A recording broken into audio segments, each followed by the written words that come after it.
Welcome, everybody, to the 2 p.m. Sales Espresso Shot webinar series today. Appreciate y'all coming. Today, we're going to be discussing the first meeting differentiator. Now, before y'all question where you are, yes, I do have on a coat. Yes, I do have on a collared shirt, not a hoodie today. I'm in full pro mode. I just got done with a big webinar I was doing. So you know what? I figured why change? Let's stay looking pro today. So it is me. See, there I am, even with a tie on. It's the right guy. So if you're on this call today and we have not connected on social media, please scan that QR code and connect with me. Love to hear from you guys. And today, like I said, we're going to be covering the first meeting differentiator. And that is not my concept, guys. My good friend, Lee Sauls, sales trainer and author, he has written a number of books, most pointedly, Sell Different, which was preceded by the Sales Differentiator. And then he just came out in late September with the first meeting differentiator. And that's what we're going to cover today. All right, in 15 minutes or less. We're going to go through several of the key points, and I hope this is going to persuade you to go out and buy the book because I promise you, this is a good one. This is a good one. It's an easy read. There's a lot of really great takeaways from it, and it will automatically start to transform your business. All right. So first meeting differentiator, let's dive right in. Why does this even matter? Why did he write this book to begin with? Well, there's three main reasons. The first one is that the first meeting with your prospect, and I don't mean prospective customer, this can also be a prospective referral partner, guys. That makes or breaks the deal. It starts that momentum, okay?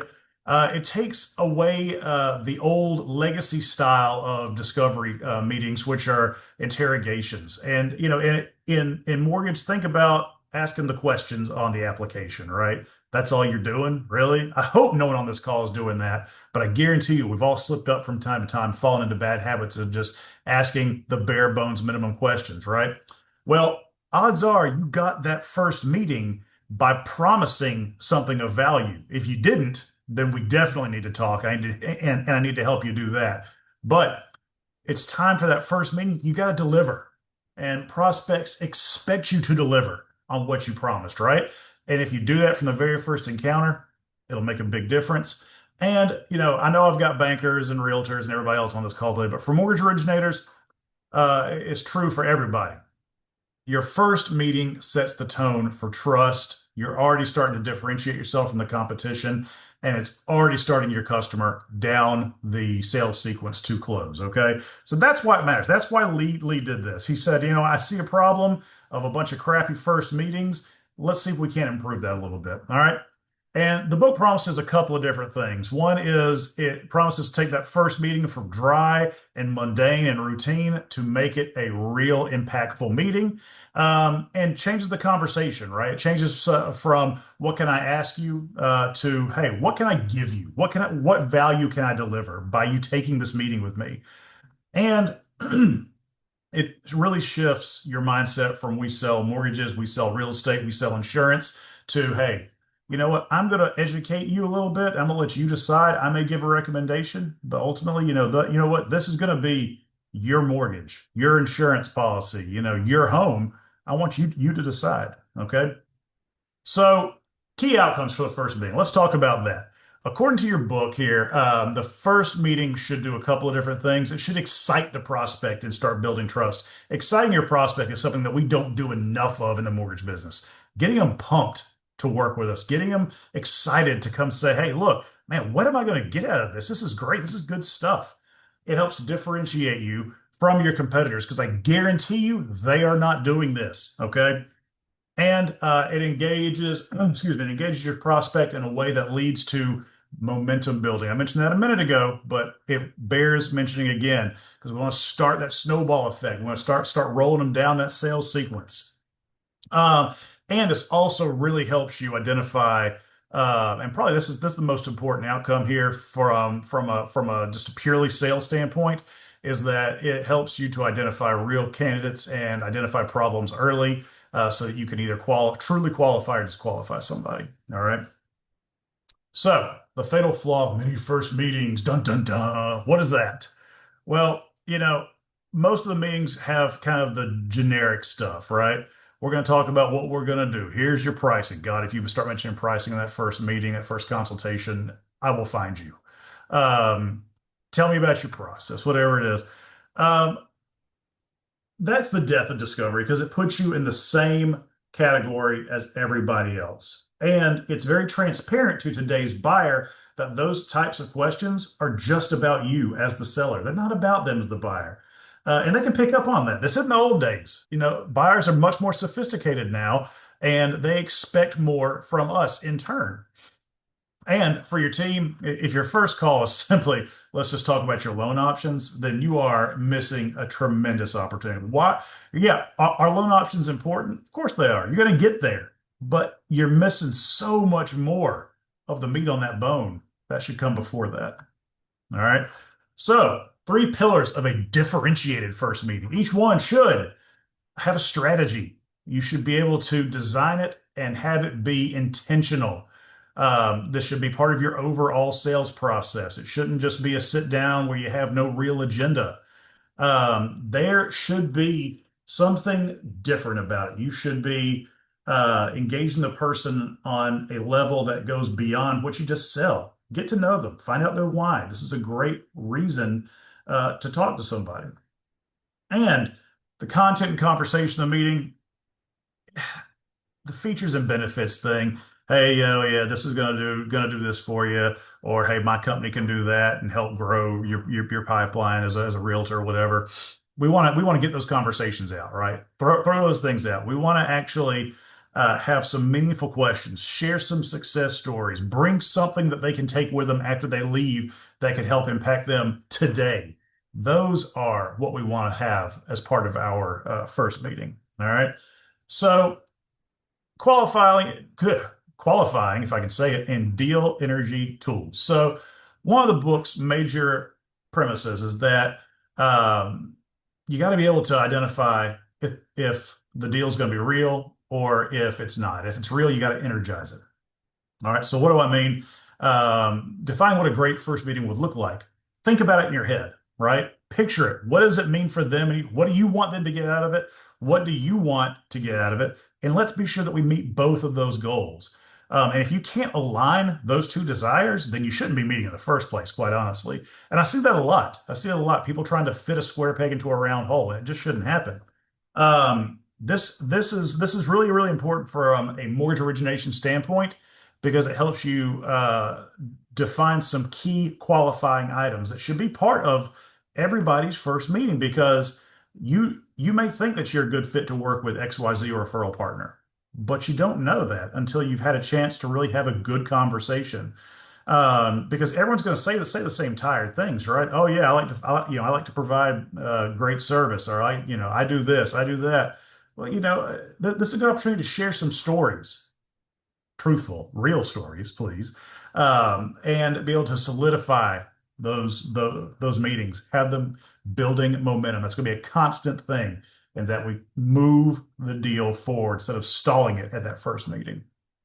So the art of questions. Any of y'all that have been on my other trainings know that I'm a big, big believer in asking the right questions, and I do a lot of work with that with clients.